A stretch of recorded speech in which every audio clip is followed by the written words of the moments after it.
Now to do this, I'd like to create a pair of lips here for her.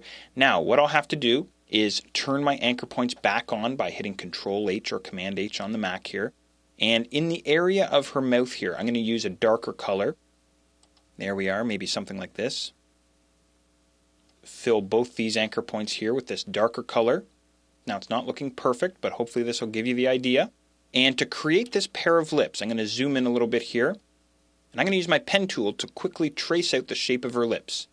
Now before I do that, I'm going to switch my fill color to a red, and then I'll hit the P key on my keyboard, and then I'll just trace around the outline of her lips here. Everybody seems to have their own technique for working with the pen tool here. What I tend to do, I just made a mistake there, I had to undo. What I tend to do as I'm going around here is I like to get rid of this extra direction line here, and to do that, I just single click back on the anchor point. Click and drag, single click, click and drag, single click. I find that to be the easiest way to work. But again, everybody has their own technique here. So there's her lips there, her smackers. Let's zoom out just a little bit. Looking pretty good, but those are really, really red lips. So what I want to show you here is, like I say, how to blend these lips into the rest of the gradient mesh happening in the background.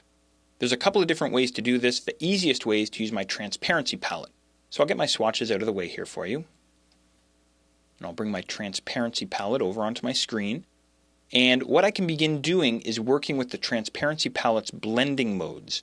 Now, if you're not initiated to the blending modes, they're very, very similar, if not exactly the same as the blending modes from Photoshop.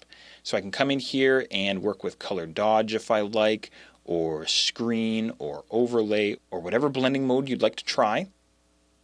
I'll try using multiply here, and then I can come over to the opacity slider and begin adjusting the opacity of my Space Girl's lips here. Maybe something like that.